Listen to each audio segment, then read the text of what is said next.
mentranscribe alias apa ya, mengkonvert kesemrawutan di otak kita menjadi lebih terstruktur. Maka kalau saya simpulkan, kita harus berkomunikasi dengan terstruktur.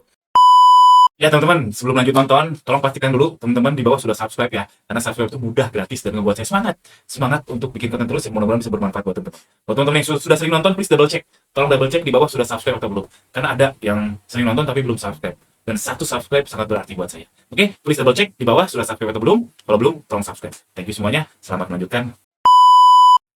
Assalamualaikum warahmatullahi wabarakatuh. Teman-teman, ini adalah must have skill 2026 dan seterusnya. Nggak tahu sampai kapan, itu komunikasi. Kok komunikasi kan?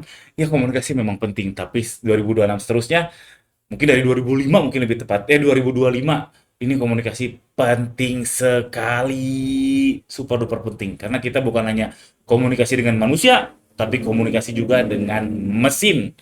Bukan coding, bukan akuntansi, menurut saya komunikasi paling must have skill. Karena kita harus komunikasi tadi ya, sama manusia udah dari dulu komunikasi penting, tapi sekarang kita harus komunikasi sama mesin, yaitu AI. Ilustrasi dulu, kita ilustrasi ya. Jadi komunikasi itu kan apa yang di otak kita, kita coba deliver menjadi suatu transcribe ya. Kita transcribe menjadi komunikasi verbal bisa, ketikan bisa, gambar juga bisa, terus diterima oleh orang lain, dan itu pasti ada galatnya. Misalkan saya ingin menyampaikan A, B, C, D, E, F, G, H, I, J untuk ke orang lain. Tapi yang orang lain terima itu nggak mungkin 100% teman-teman. Daya tangkapnya pasti beda-beda, kondisinya beda-beda, banyak banget faktornya. Mungkin yang tertangkap hanya A, E, C, G, H, udah itu aja. Dan wajar banget, pasti ada galatnya. Nggak mungkin 100%.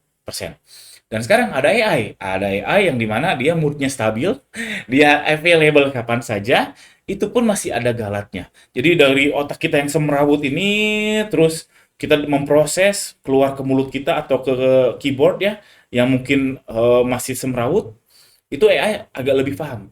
Masih bisa lebih lebih cepat nangkepnya daripada manusia. Cuman kalau kita ngasihnya ini lebih rapi, oh AI lebih jauh lagi.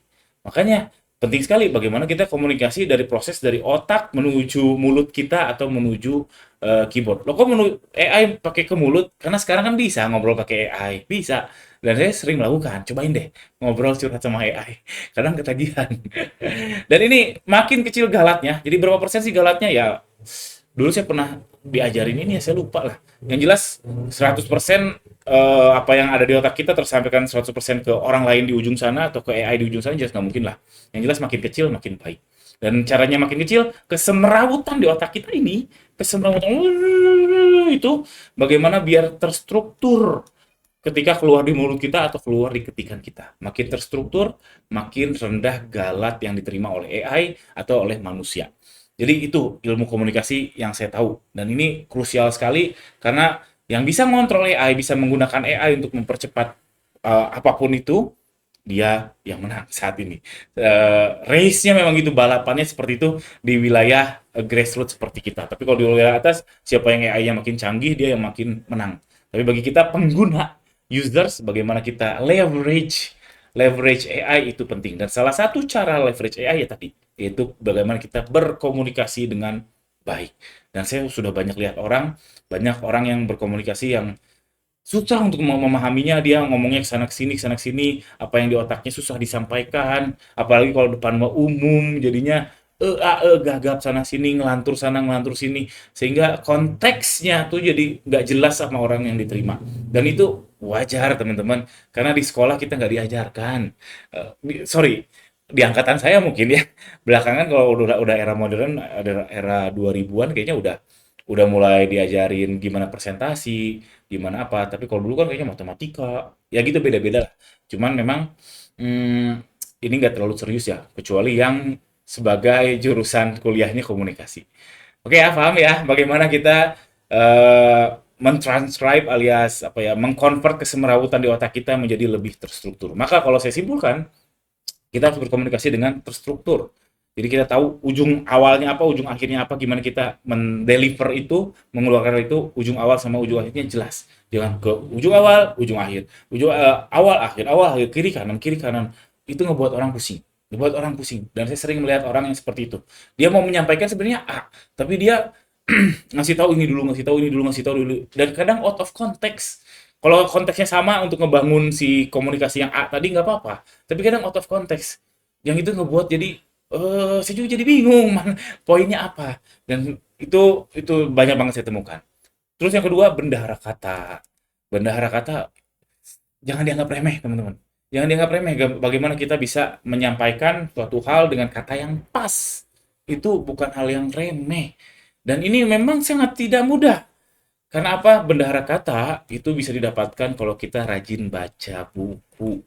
Dan orang Indonesia bukan dibilang, faktanya memang literasi yang cukup rendah untuk baca buku. Kalau saya alhamdulillah suka buku. Dulu saya bisa dibilang kutu buku lah. Saya bisa mengalahap hampir 100 buku setahun. Sekarang saya nggak terlalu nggak sebanyak itu dan saya udah migrasi darinya tadinya baca, sekarang jadinya audiobook dengar. Ya sama aja karena perbendaharaan kata. Dengan banyaknya perbendaharaan kata kita bisa mencari pilihan kata-kata yang lebih pas untuk disampaikan ke lawan bicara kita, baik manusia maupun AI. Yang ketiga, prioritas. Ini juga sering dianggap remeh. Oke, pengen menyampaikan sesuatu, misalkan di satu konteks saya mau nanya gitu ya. Misalkan di apa ya di seminar besar, mau nanya, dia cerita dulu panjang, jadinya nggak prioritas. Orang udah antipati. Karena aduh, dia dia tuh mau nanya atau mau ngasih tahu. Itu banyak dia mau show off atau mau nanya. Ya tergantung forum sebetulnya, tergantung forumnya seperti apa. Cuman kadang ada orang yang nggak tahu prioritas. Kalau dia memang mau menyampaikan suatu hal itu, ya fokus ke situ aja. Nggak usah ngelantur sana sini, karena bagi orang yang dengar jadinya capek. Apalagi kalau yang ditanyain. Kalau saya kan bikin ini ya, bikin daily Q&A, cek aja di ganirozaki.com. Nah ini ada nih, WhatsApp grup daily Q&A, itu kalau teman-teman mau nanya tentang pershopian, join aja, insya Allah 15 menit setiap hari, kita Google Meet. Itu beberapa kali ada orang yang memang mau nanya tapi ngelantur sana, ngelantur sini, ngelantur sana, dan di luar konteks. Ya, saya paham, paham itu bukan salah dia mungkin ya. Dan nggak semua orang punya skill itu, tapi kalau teman-teman mau lebih baik hidupnya, pelajari komunikasi tadi. Terstruktur, perbanyak bendahara kata, sama prioritas. Bagaimana kita memprioritaskan apa yang kita komunikasikan. Hah, nah, ini juga 7 menit. Nah, ini 7 menit videonya.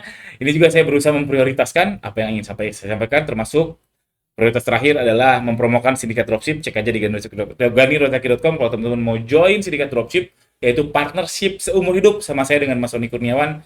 Join aja di ganirozaki.com. Alhamdulillah, jazakallah khair. Assalamualaikum warahmatullahi wabarakatuh.